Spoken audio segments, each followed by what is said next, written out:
Notre invitée ce matin, la secrétaire nationale d'Europe Écologie Les Verts, conseillère municipale aussi à Hénin-Beaumont et conseillère régionale Marine Tondelier. Bonjour. Bonjour. Merci d'avoir accepté notre invitation avec un gros dossier d'abord à évoquer. Vous y serez d'ailleurs tout à l'heure. Le site de Val-d'Une qui menace d'être fermé puisque l'entreprise a annoncé qu'elle n'injecterait plus les moyens nécessaires pour poursuivre la production. Vous étiez sur place, vous allez y retourner.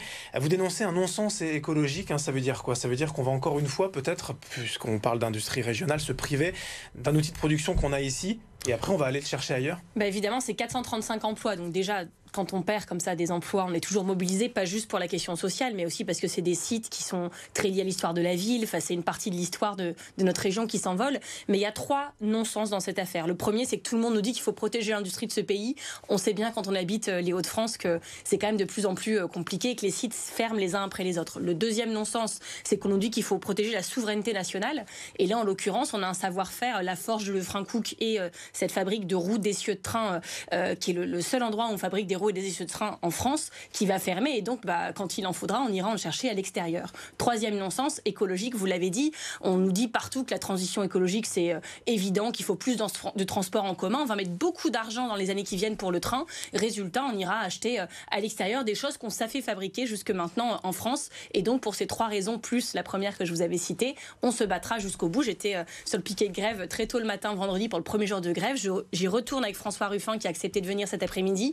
Et tant que c'est nécessaire, on y retournera. Je crois que Fabien Roussel y est aussi ce matin. C'est un travail d'équipe qui se prépare, j'espère, avec Bercy et avec la SNCF, qui, comme la RATP et Alstom, doit continuer à remplir les carnets de commandes de Val-d'Une. Voilà, on va mener ça jusqu'au bout. Oui, parce que c'est quelque chose, quand vous le dites, c'est un non-sens. Juste à côté, en fait, l'usine Val-d'Une, elle est à Tris-Saint-Léger, c'est dans le Valenciennois. Et juste à côté, il y a l'usine à Alstom qui produit toutes sortes de matériel ferroviaire. Circuit court. On pourrait aller effectivement au plus simple. Bref, tout le monde doit s'engager. Aujourd'hui, si le président de la région est d'accord avec vous, en demandant au ministère de l'Industrie de forcer un peu l'industrie à réinjecter de l'argent, que peut faire vraiment l'État ? Au pire du pire, ils pourraient nationaliser. Je pense que c'est des sites qui sont stratégiques et qui peuvent justifier ce genre de disposition un peu exceptionnelle, parce que la forge de Lefrancouc, vous voyez, c'est la dernière forge de France. C'est-à-dire que si elle ferme, ce savoir-faire est perdu à jamais pour notre pays. Et c'est des savoir-faire d'excellence qu'on doit absolument préserver. Voilà. Est-ce que l'État ou les collectivités locales ici en France ou dans la région commandent suffisamment de trains auprès d'Alstom, ou parfois on va quand même chercher à l'étranger ?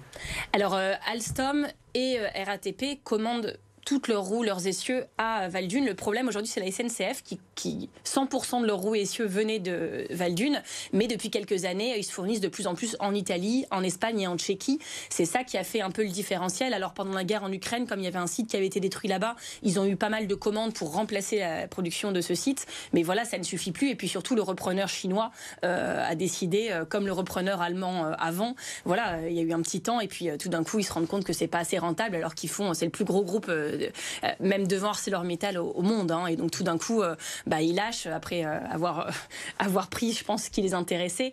Et donc voilà, on peut rechercher un repreneur derrière. Le risque, c'est que ça se termine exactement pareil. C'est pour ça que la nationalisation, à mon avis, doit être à regarder de près. La forge de Lefrancouc ou cette usine de roues et d'essieux à Tris-Saint-Léger, tout cela, Val-d'Une, c'est pas une industrie polluante que vous dénoncez malgré tout?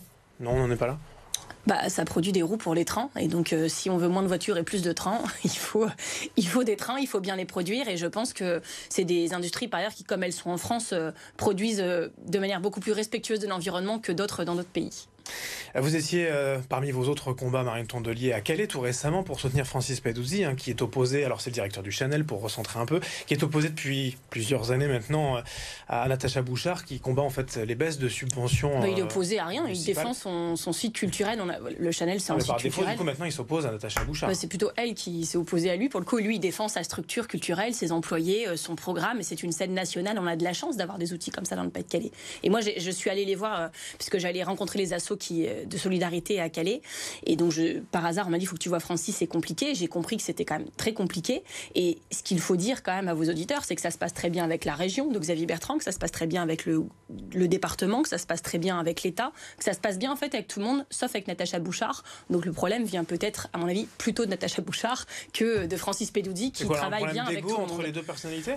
En fait, je suis même pas sûre. Je pense que certains politiques ne comprennent pas que la culture est pas là ni pour leur servir la soupe, ni pour leur obéir, ni pour... Enfin, c'est de la culture, quoi. Donc la culture fait son travail et il y a un public renouvelé, mais aussi très très fidèle à cette structure. C'est une structure qui va bien. Ne demande pas trop d'argent ou trop de moyens?